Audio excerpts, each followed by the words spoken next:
Ms. Perkins, would you do roll call? Commissioner Lucero, Here. Commissioner Lay, Commissioner Patterson, Here. Commissioner Lukes, Here. and Commissioner Perez. Not here. We're missing Commissioner Perez and Commissioner Garcia. Do Pledge allegiance. I pledge allegiance to the flag of the United States of America, to the republic for which it stands, one nation, under God, indivisible, liberty and justice for all. Approval of agenda, so I think we'll strike item 5 from the agenda and not vote on meeting minutes without a quorum. There's no one else here, so I think we'll strike the citizens forum. And did we want to change around the matters from staff? We have our Public Works Director, who I'm sure would love to go first. So we could put item 7. We could put item 7. All right. We could exchange item 7A for 7D. Yes. Okay. And nothing else on there. Okay. So can I have a motion to approve the agenda as amended? So move. And Mr. Lucero, you get to make the first second because there's no one else here. second. Excellent. All in favor, say aye. Aye. Okay. Motion passes. So we'll go straight to item 7D, discussion item presentation of UNM-Taos plans for Paseo del Pueblo. Mr. Espinosa. Good evening, Mr. Chair, members of the Commission. Thank you very much. As you know, I am the Director of Public Works for the Town of Taos, and I am here this evening to bring you up to date on several projects that UNM-Taos is undertaking in the community. One of them is Paseo Pueblo Sur, the other is Paseo Pueblo Norte, and the third is a signalized intersection over on Este Road and New Mexico 68. So with that, we can get started. Started the present. Brian is. Oh, can I do it from here? Yeah. Oh. Okay. This thing was more sensitive than I was planning on. Yeah, that's a second page. Previous? This thing's like really sensitive.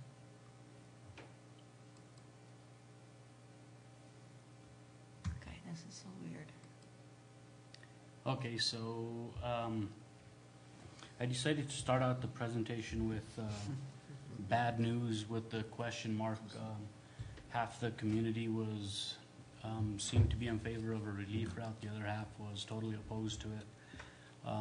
So again, that's why I decided to start out the presentation with an article from the Taos News from March of 2007, in where the representatives from UNM-Taos came to the community and informed the elected officials that the implementation and further planning of a relief route were going to be tabled indefinitely. However, as far as the town of Taos is concerned, that actually turned out to be good news. So which one am I doing here, Martha? Okay. The chair and the commission might recall this presentation that was presented to the community by Moles and Corbin and Associates, and where they studied several alternatives for the relief route. And tonight I want to focus on Alternative K and Alternative J, more so Alternative J, because that is what UNM-Taos is currently working on. And I must inform the board that these projects are in DOT's hands, and they're led by UNM-Taos District 5. So,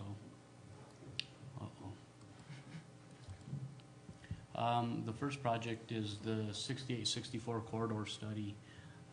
This is and the partners here are the Town of Taos, UNM-Taos District 5, and Gannett Fleming West, who is now Sauter Miller and Associates. They were the consultant that was awarded the RFP to do the corridor study. The length of the project is 1.8 miles. Project limits from La Posta Road north to the junction of Placitas in New Mexico 68. And that's the junction that is north of Allsups. And it will tie into the project that they engaged in 4 years ago. So again, this could be considered another phase of that project. And right now, the project scope is basically to conduct a corridor study, which means they will be having community involvement meetings. They'll be going door to door to all the area merchants and talking to them to see what it is they would like to see out of the study and ultimately out of the design for their community. The second project is New Mexico 68. Again, the partners are the Town of Taos, UNM-Taos, and AIO Engineering. They are a firm out of Santa Fe. Project length is 2.4 miles. The project limits are from La Posta Road south to the junction of New Mexico 68 and 518. Basically, what they're going to undertake with this project is to go do a 3.5-inch mill of the existing cross-section of the roadway, fill it back in with 3 inches of asphalt pavement and a open graded friction course, which will make for a better driving surface. In addition to that, they will do spot repairs to some of the drainage facilities, and they will be making the entire corridor ADA compliant, which basically is crosswalks and sidewalks. So that should be a good project. And the last project, of course, as I mentioned in my opening remarks, would be the signalized intersection of Este Road and New Mexico 68. The partners on this are the Town of Taos, UNM-Taos District 5, and Wilson and Company.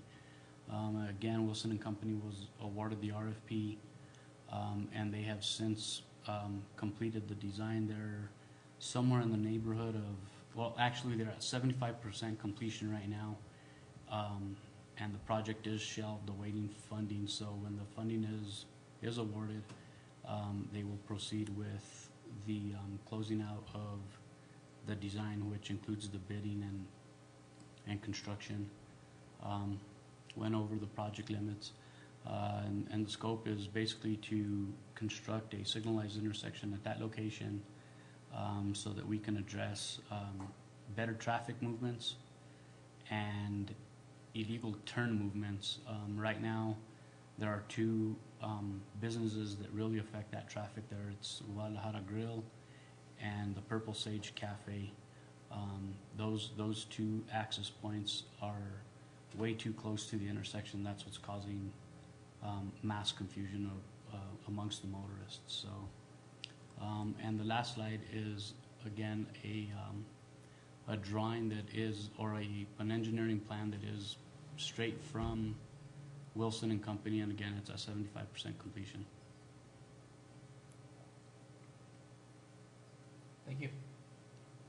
Thank you. Do you have any questions, comments?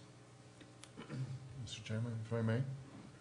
Commissioner When we are looking at projects like this signalized intersection, do we prefer and do we look at the viability of roundabouts? Mr. Chair, Commissioner, yes, NM, and I apologize, I should have mentioned that.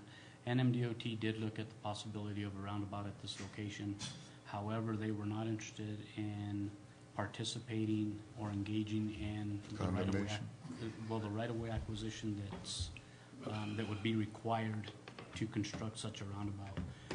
It would be, if it were implemented, it would be a roundabout much like you see on Paseo or on the Cañon bypass. And that's a 200-foot roundabout from behind sidewalk to behind sidewalk. So this one would be that large and larger for site clearance. Which, just to be sure, which means you take out a significant part of parking lot Este Steakhouse and the Ace Hardware, a significant, all that is set back. I just hate to see more traffic lights. I think that's well known that I'm very opposed to traffic lights, but where we have those limitations, then there isn't much we can do. Well, I appreciate you looking at that, because those roundabouts on Paseo are great, and they move traffic, and I bet outside of maybe the initial fender benders that we had when they were installed, those are probably pretty the safest intersections in town. Mr. Chair, Commissioner, yeah, the intersection of Gustorf Road and Cañon was the worst intersection in the state of New Mexico for T-bones. It has since been reduced to a fraction of what it was before. And they are not major collisions, they're side swipes. And since we're on that subject, I really, really would like you to look at roundabout at Siler and Paseo.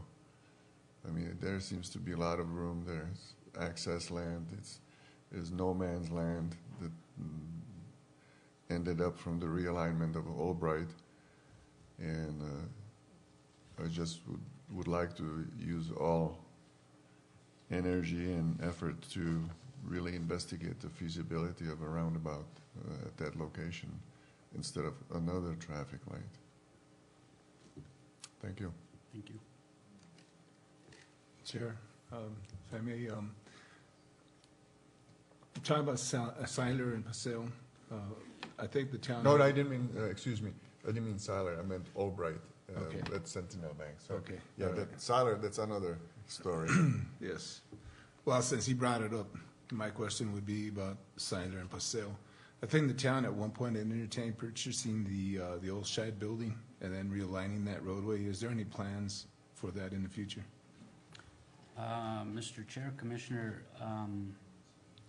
I can't answer that. As I mentioned earlier, these projects are in DOT's hands. Okay. I'm sure that through their corridor study, those discussions will come up, or those ideas will come up, and they will take them into consideration. Okay. Thank you. Yeah, that intersection of Siler, that is a challenging one. So DOT looking at that one? Mr. Chair, Commissioner, yes, they will be looking at that through their corridor study of Paseo Sur or Paseo Sur, yes. Okay, and another question I have, and you mentioned the relief route. Are all the options being looked at, i.e. one way north and one way south, like Pasitas South, Paseo going north one way? Is that being looked at also? It is. Excellent. Thank you. Thank you, French. No mas. Thank you. Thank you. Have a good evening. You too. Yeah, if we can help in any way, please let us know. Thank you. We can move on to agenda item 7B, discussion item, brief overview of the architectural research consultants, evaluation and recommendations to improve the efficiencies in processing permits. Is that what we used to talk about as streamlining? I believe it is. I'm trying to get his disc out, or his thumb drive.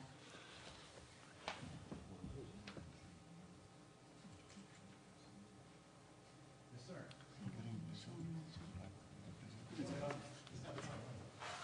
You're good, busy. Yeah, it's all public work, it's all public projects. No. That's strange. Yeah. I thought that the private would pick up. We did.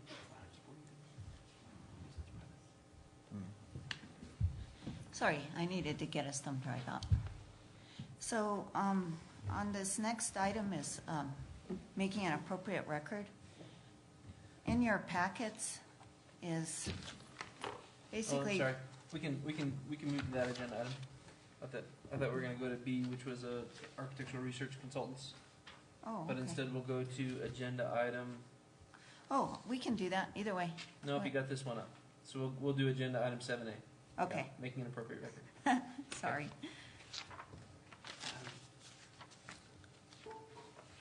First piece of making an appropriate record is following the agenda. Yeah, I was thinking, I was thinking that you got a copy of this in your packet, but I don't see it here. So we have it is here. It is behind the changes to the code in your packet. Okay. There's a script that we have used with other planning and zoning commissions for a quasi-judicial hearing. So when you have a public hearing about something, normally if the chair reads this and makes sure that there's no conflict of interest, that there hasn't been like discussion with the applicant or with other people regarding the case, and that there's been communication that would impair their impartiality or judgment, that they need to basically make that known, and if the attorney decides that there is a conflict of interest, not vote on that item.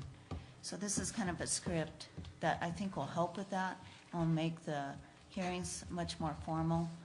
When you have somebody testifying, there shouldn't be this back and forth like a conversation. It's almost like, they're giving a testimony in a courtroom. I mean, this is basically what this is.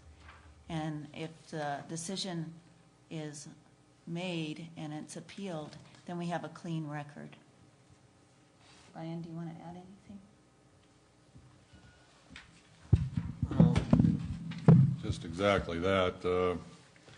In an effort to more formalize the procedures, or certainly this comes with the town attorney's office strong recommendation that we address issues that are obvious conflicts of interest, ex parte communication. And again, this is not, none of these changes are suggested to burden the process, but to help defend the process. These issues are never about what the commission wants to approve. It's what the commission wants to deny that is generally the issue. And I believe that this will go a long way towards helping provide a clean record and make these decisions of this planning and zoning commission, upon which you guys spend so much time and effort, more defensible in the court. Agreed. Okay, I just thought that would help you as commissioners, and I have a guide to use. I like it. Okay. Is this something we would adopt and start to use? Is this something we need to agree to proceed on, or is this for information only at this point? I think it's up to you, to the commission, if they would like to use it. I found that it's helped other commissions in the past, particularly the chair, run the meeting in an efficient manner, and again, make a clean record in case the case is appealed. Is this something you would foresee being read aloud at the beginning of each case, or at the beginning of all public hearings? For each public hearing? For each public hearing? Yeah, as we so start with each if public we have hearing? more than one hearing Mm-hmm. on an agenda, Okay. yeah, because every case, a commissioner could have a conflict of interest, or Okay. may have ex parte communication. Okay. Okay. It's not as onerous as it might look on paper. It Yeah. doesn't No, take that I think it's much. fine. Okay, I think there's 3 things you would do at the beginning, and then it basically gives you an order to follow during the hearing. right, And I think that's fine. okay, I would say tonight we'll just take it as information, without a quorum to vote on it. right. Okay. Do they even need to really vote? Or we could just use it as a, I think it's really the chairman's discretion. I mean, the chair runs the meeting. That's what you're invested in doing. It's a recommendation. I guess it's a joint recommendation from planning and the town attorney's office that the script is very useful and has stood the test of time and makes the actions of the commission more defensible. I don't think it needs to be formally adopted. I think as the chair has the discretion to use it, again, barring any strong objections or objections from commission members. Okay, that'd be great. Would you mind just having a couple copies with you in case I don't bring one to a meeting? Sure. That's often a problem, yes. Okay. Okay. Any other questions from commissioners? I'm good. With that, I think we can move on to item 7B, discussion item, brief overview of ARC's evaluation and recommendations. Right, and this one is a PowerPoint presentation that actually the architectural research consultants put together. They're going to be presenting this to council next week, and I felt that the Planning and Zoning Commission needed to have an idea about what that presentation would be, since this, affects you as well. I actually asked the consultant if he wouldn't give his presentation to you as well, and due to budgetary constraints and his time constraints, we just decided that I would do the presentation. So I need to bring that up again on the computer, and then we'll run through it. You should make your CAD monkey over there do IT stuff for you. We'll be watching the World Series.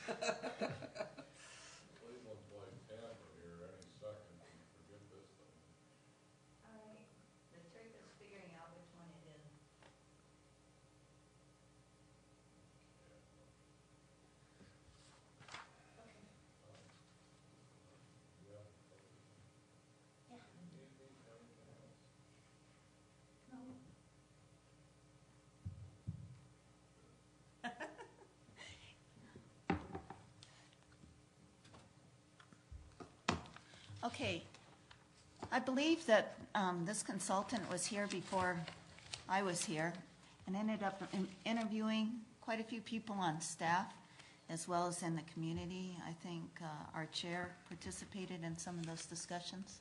So he put together some recommendations based on what he has seen. Let's see.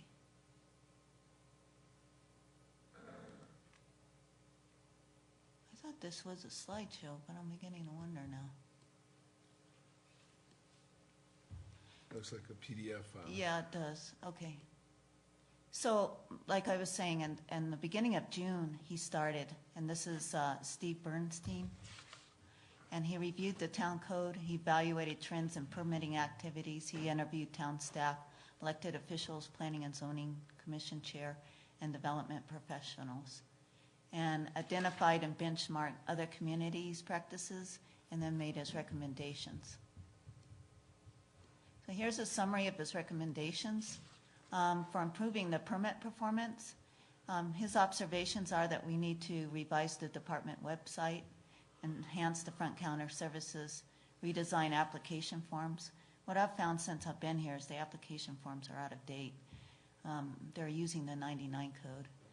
Consider electronic filing or other alternative permitting methods, establish building permitting capacity, develop or refine pre-app meeting format, and actually have those, develop or refine format for development review team meetings, and that's internal meetings with like planning, fire, public works, the professionals on staff, and then clarify business license renewals.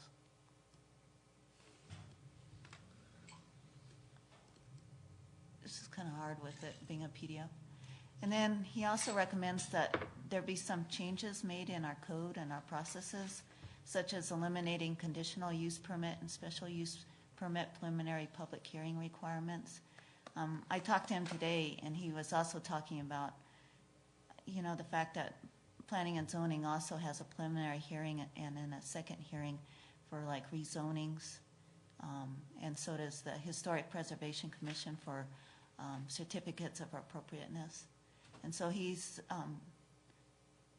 thinking about that maybe it'd be more effective to actually have the first meeting be the departmental review committee those professionals internal to the staff.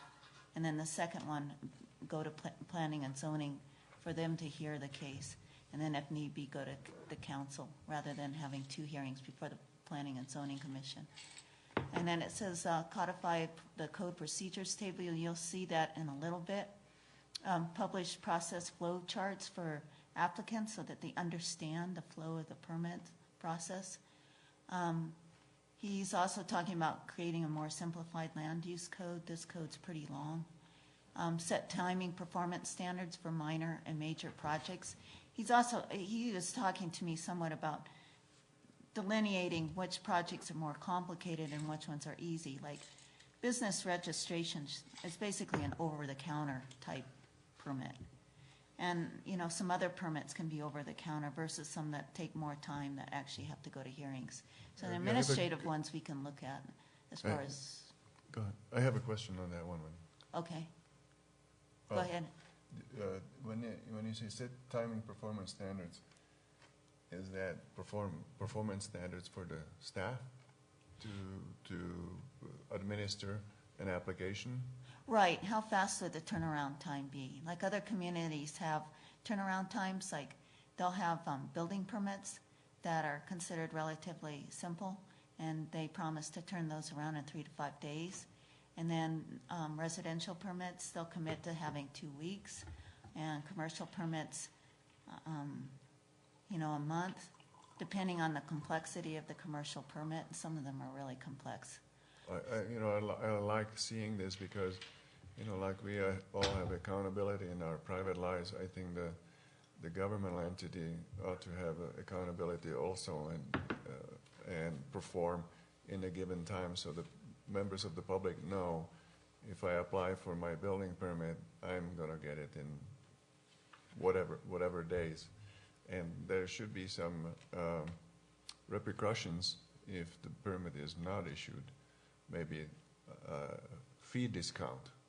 There should be, with accountability, if it's toothless, it's not much of an accountability, but if it's, let's say, if the town doesn't turn around and issue the building permit in its advertised time limit, maybe the applicant will get a discount on the permit fee. Yes, and where I came from, we actually had this time performance requirements, and our most difficult task was making sure the application was complete when it was turned in, because when an applicant turns in a permit, they think the clock is started, and when the staff person actually gets around and looking at it and realizes that they're missing information, they call the applicant back. That time is still considered the clock running as far as the applicant's concerned. And so my concern is coming here, I'm seeing applications that aren't asking for information that we need to review, or they're using the old code. Actually, all of them are using the old code. So some of the criteria has changed. So I have a lot of work before me to try and make sure that we get complete applications so that we can turn these permits around and put time frames to them. So the clock should run from the time that the application is deemed to be complete. Right. So that's got to be defined. Right. And other communities have actually talked about breaking it up as far as how much time for review. It might be the same permit, and they'll give it back to the applicant. The applicant then has to bring it back, and so they calculate the days That's for a good review idea. there. So that's some of the problems that end up coming. And then he says raise zoning permit fees. Does that mean that we'll get paid more? You'll get paid more as commissioners? Yeah. Sure.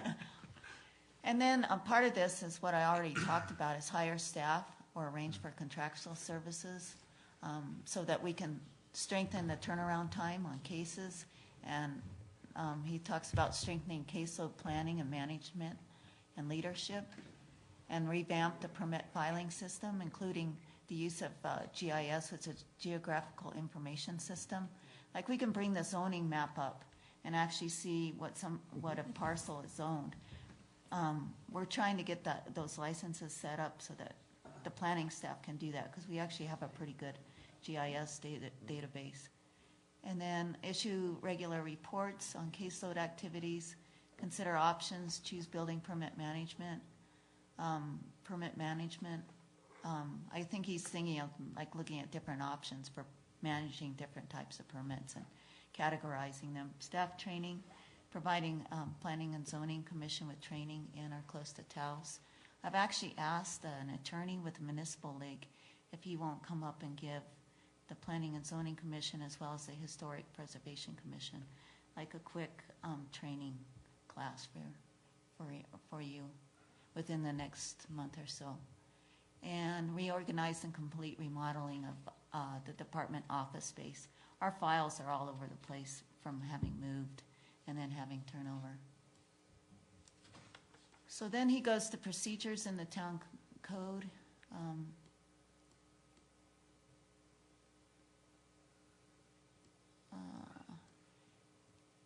On this side are all the different permits or applications that we process. And here's like the code administrator and whether or not they have decision-making authority or not. And then the planning and zoning and whether or not they have decision-making or not. And then the Historic Preservation Commission, same thing. And then if it has to go to town council. A lot of things go to the council if they're appealed. In some cases, though, that they make the final decision after having a recommendation from planning and zoning, such as a rezoning. So he says the Planning and Zoning Commission is the decision maker for 6 procedures. I haven't actually counted that up, and that we have 33 procedures.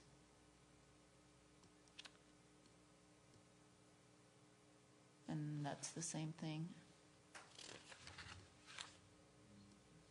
And then trends in building permits, I kind of asked him just for interest, how are we compared to like Santa Fe and the state as a whole as far as our issuance of building permits? What does that look like over time? And so this is the town of Taos's building permits issued from 2004 to 2013. 2012 was 71% down from 2004, which is this right here. The first 8 months of 2013 saw more permits than 2011 and 2012. So we're actually seeing a bump in building permits. And then he broke out the building permits by types as far as commercial additions and alterations, residential new. He says that commercial additions and alterations are 25% of the permits issued. Residential new and additions combined are 55%, and other miscellaneous are 20%.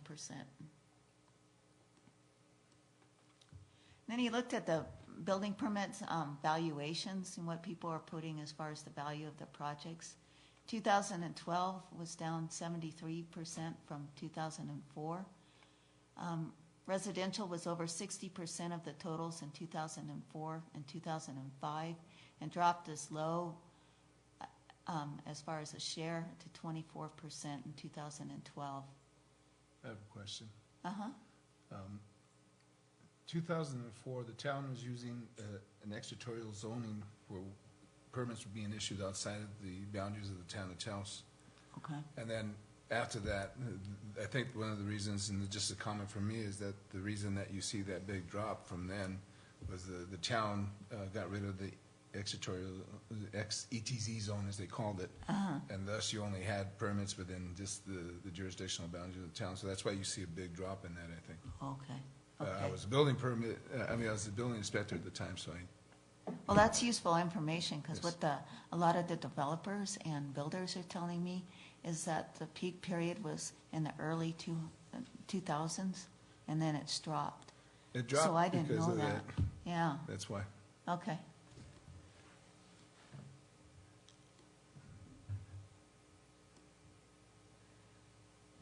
And so, again, he's looking at different colors for different types of construction, totaling it by category for the different years. This is pretty hard to see. In one year, there's quite a bit of multifamily housing. He says 2004, 2005, and 2006 were the peak years. Was it after 2006? I think after 2006 is when the ETZ was, or about that time, between 2005, 2006, it was going away. Okay. So that explains that one. And then he shows the building permit revenues. 2012 was down 75% from 2004, and I think we now know why. Well, in part why, as well as the economy. And the first 8 months of 2013 are higher than the last 4 years. So there's starting to be some investment in the community. And then he's showing the average valuation per building permit and how that's changed over time. And then he's doing the comparison with other municipalities. This is more just for your interest. New residential construction building permits in Santa Fe, what their graph looks like. And then Taos and Los Alamos, kind of what they've looked like over time. I'm not quite sure why Los Alamos was so high in That's 2010. the rebuilding after the fire. Well, the rebuilding, a lot of that happened in 2000 with the Cerro Grande fire, because that's actually there. Were the labs adding something, or? Yeah, something happened there, and I can't remember what Yeah, it that's was. But there Quite was a a second spike. major fire in 2000. Weren't they redoing all the buildings for the county? I think they moved all the buildings and whatnot. I think Yeah, most of the county buildings are actually permitted through the state Okay. construction industries division, because I actually ran some of those permits down. So I'm not quite sure why they're jumping in 2010. I'll find out. That's quite an anomaly. Right, and I actually worked up there, and I don't remember anything, and I was there at that time. Because it goes right back to where it started. Right. And you know, that's one problem with these commercial projects. It doesn't take much in these smaller communities. To spike up. Yeah, to spike up the valuation a lot. So I'm having troubles because this isn't actually a PowerPoint. He actually was looking at, I thought that there was one that showed us compared to the state.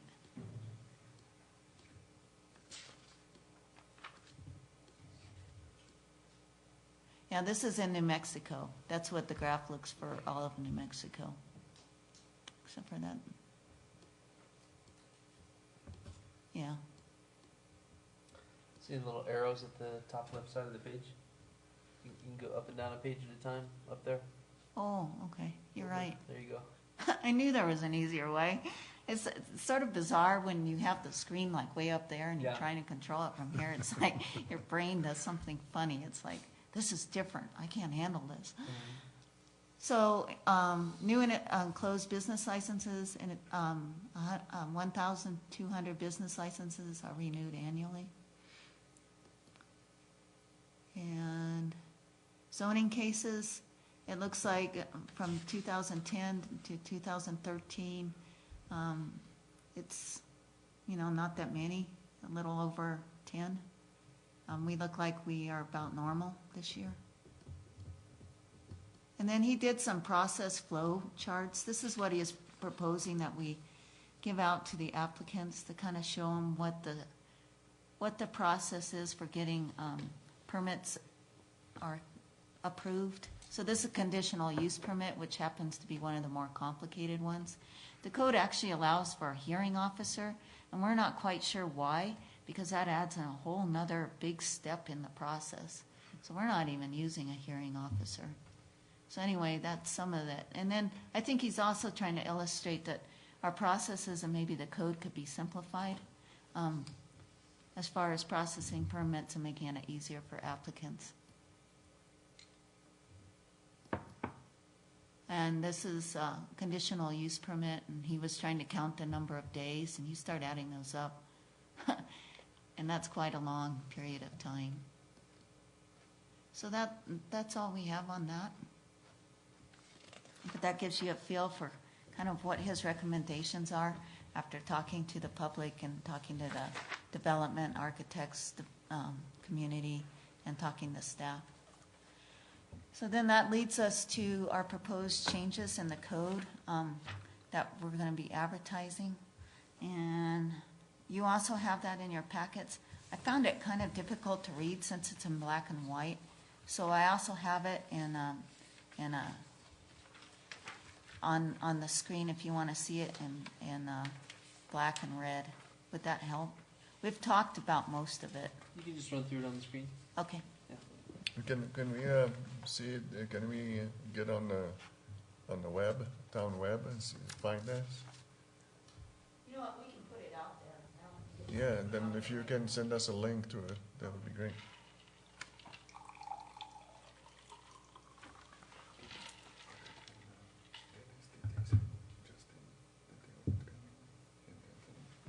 I guess you heard from Anthony. I didn't hear from Justin.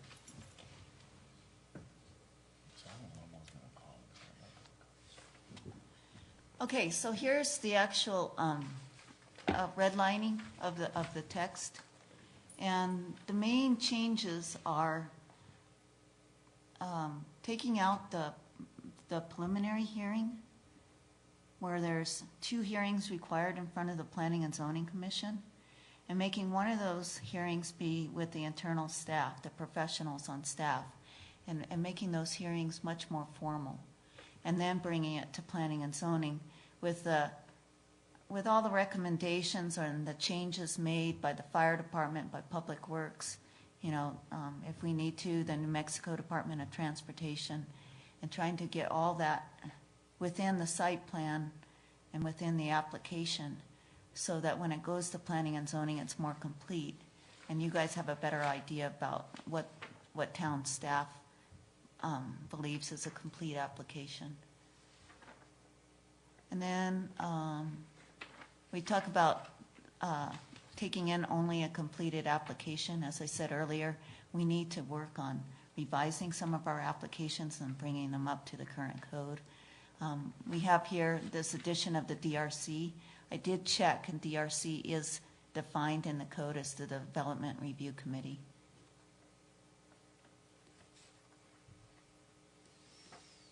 And so a lot of this is the language as far as at the preliminary presentation, after the application is submitted and deemed complete, it would go to the DRC, and then it would go to the Planning and Zoning Commission. And the other thing is that we also talked about is making the changes for noticing, like if you have a rezoning, letting your neighbors know within 300 feet. In the old code, it's required that you do a certified mailing for each hearing. And in this case, we're putting the burden on the applicant, but we're telling them that they can just use regular mail, or they can tell them verbally.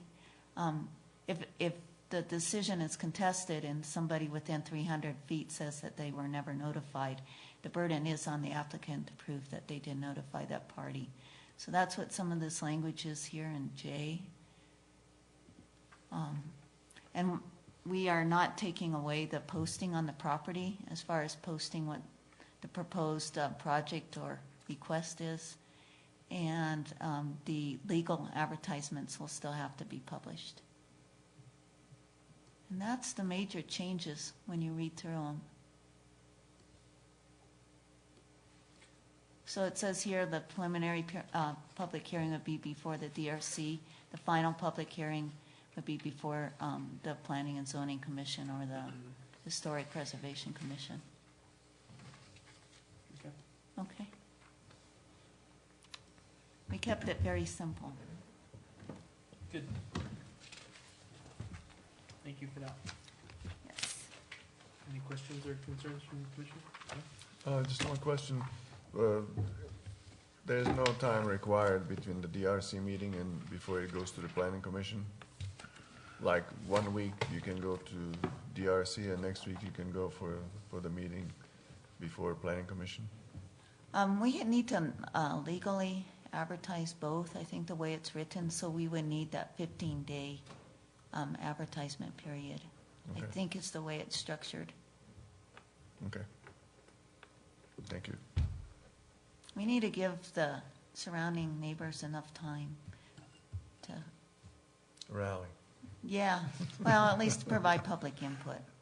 Gotcha. You know, and the application may change after it goes to the DRC, the applicant most likely will have to provide additional information or revise their application. So we need to have something in there to allow for that. I'm thinking we have to have at least a 15-day notice period. So you're right. I need a review with the attorney, what's intended there. That's a very good question, thank you. Okay, so with that, I think we can move on to agenda item 8, and the only thing there is discussion of agricultural uses in a commercial zone. Yes, the last time, some of the commissioners brought this up as far as a code change. And from talking with the town attorney, as you know, he's not keen on changing the code and making a commercial zone have the agricultural uses in it as well, because then the agricultural uses can go on indefinitely if it's part of the zoning.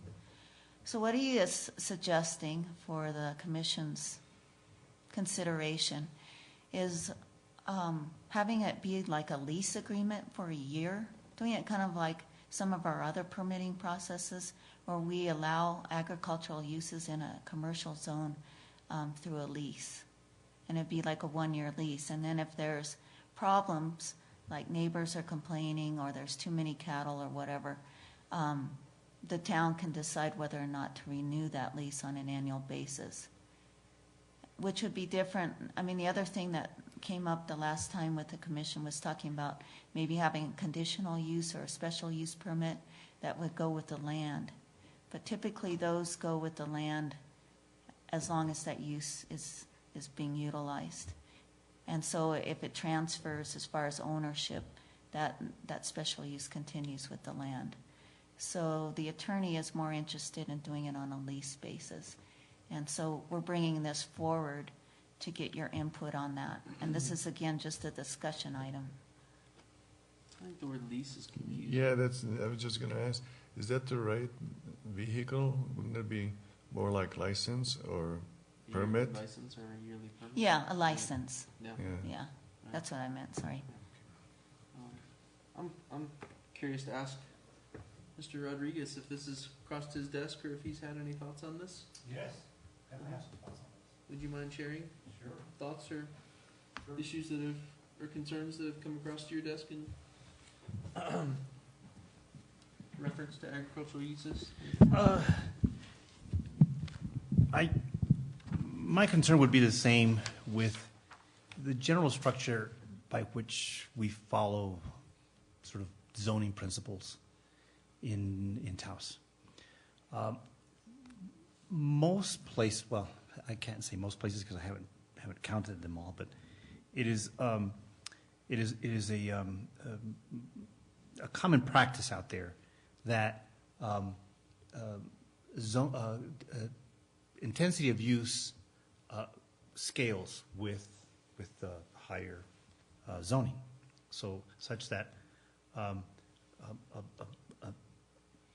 area that's zoned with minimum use, which would be agriculture, then those uses are allowed then in the next higher up zoning, and then all of those two things together are allowed into the higher up zoning, such that when you get to the most dense use, with the exception of industrial, the commercial, then you allow everything that's allowed, below.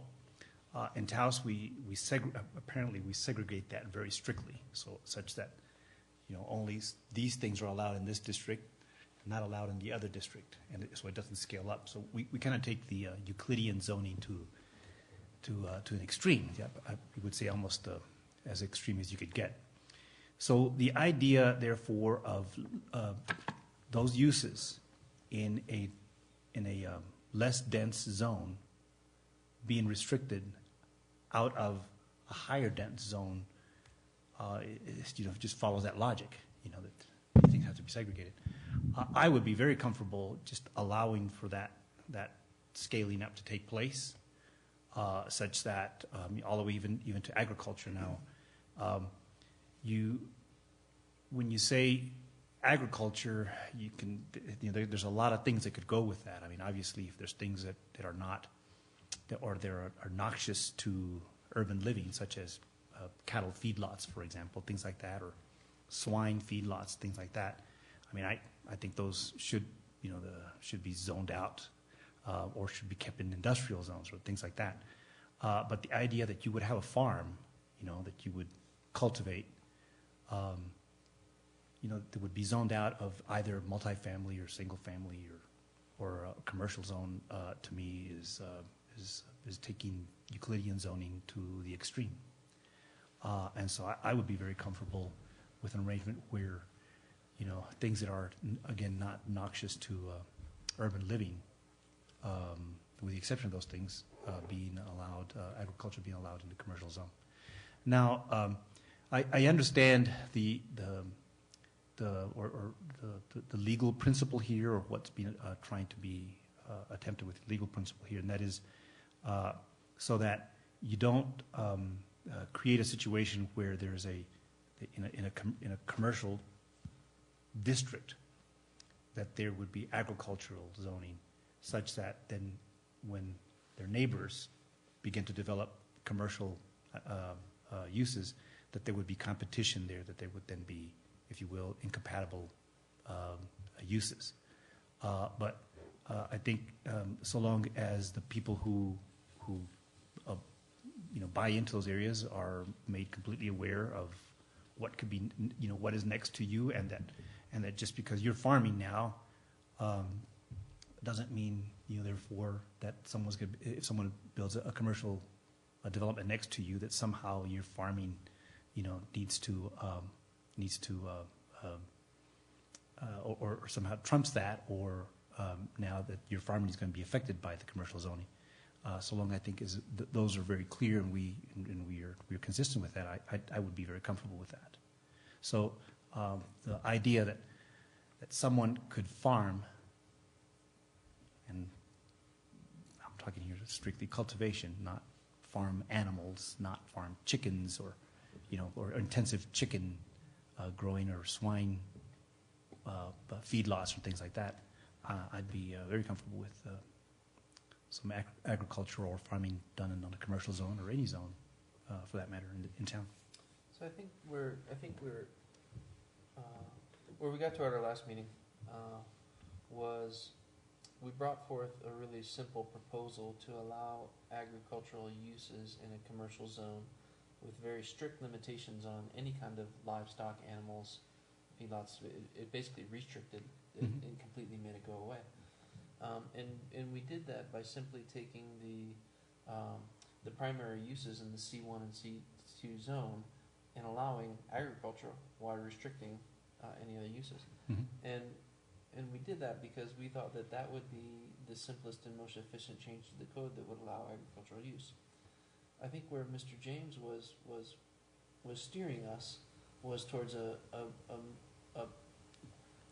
process where it would actually be like a special use permit that somebody applies for it at every stage of the game and has to reapply every year. What's your feeling on those two processes in terms of how we actually go about making it happen?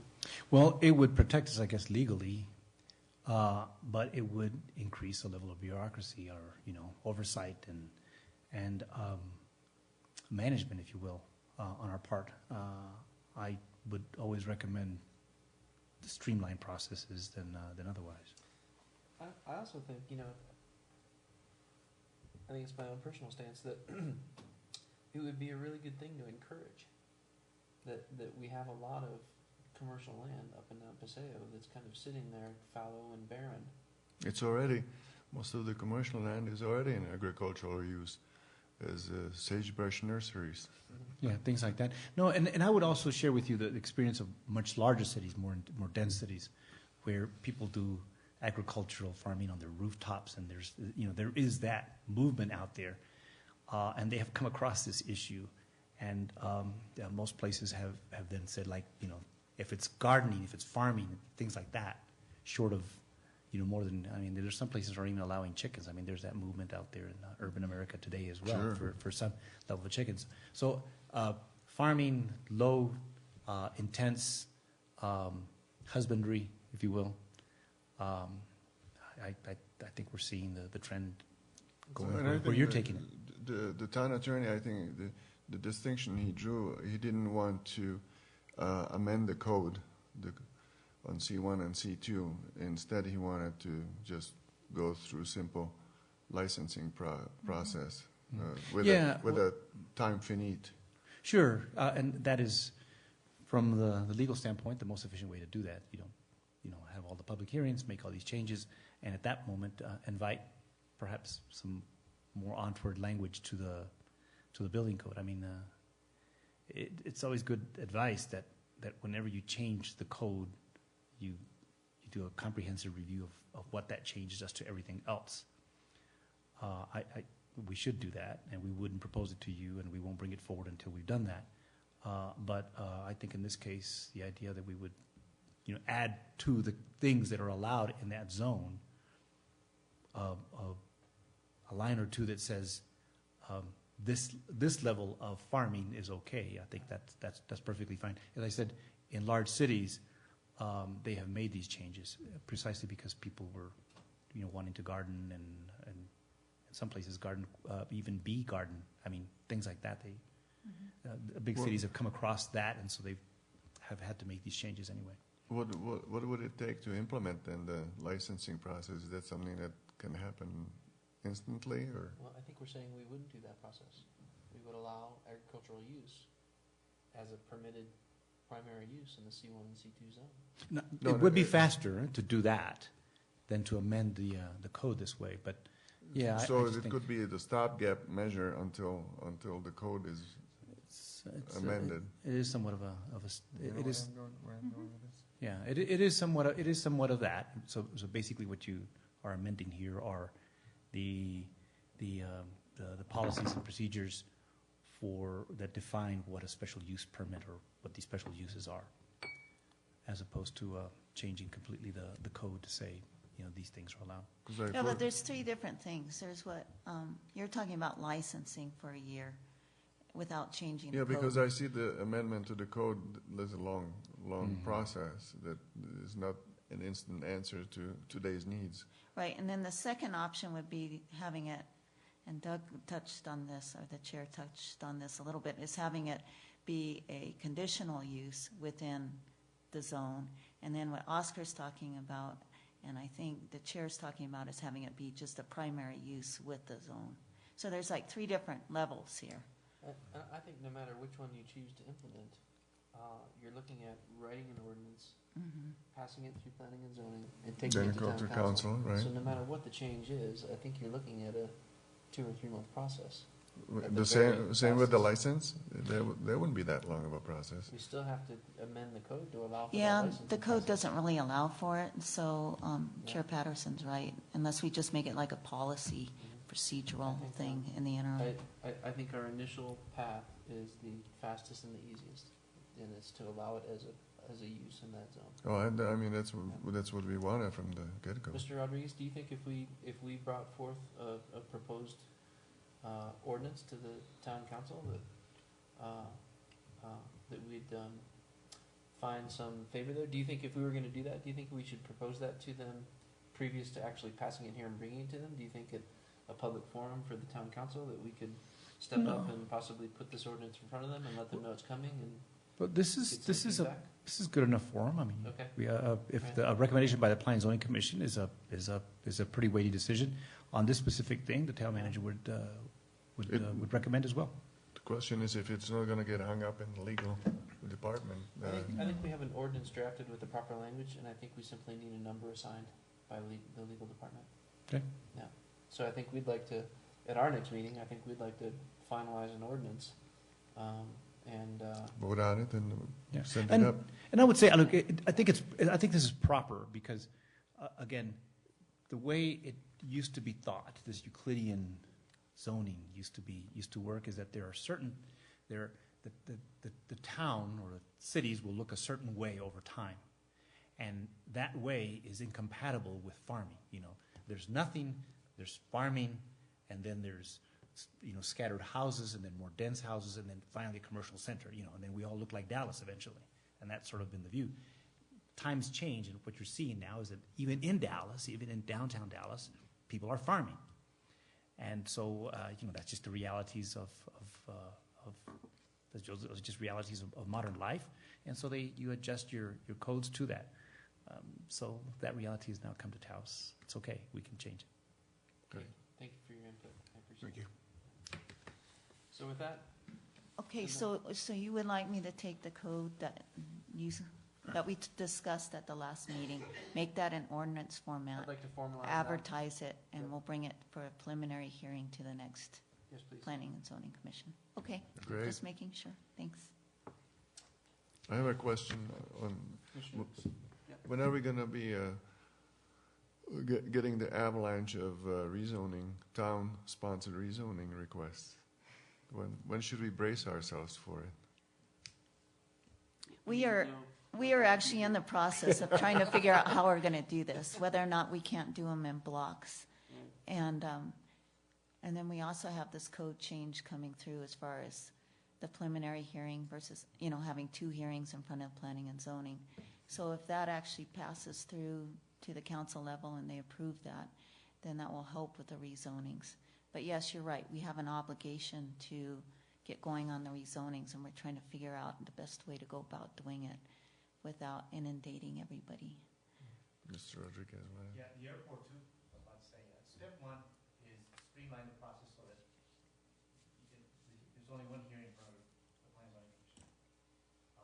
And then the other thing I want to mention is that there's also the airport. A very exciting project, a rezoning project. Okay, great, Okay. thank you. Anything else? Motion to adjourn? So move. Second? Second. All in favor, say aye. Aye. Thank you. Aye, aye, aye. Good night.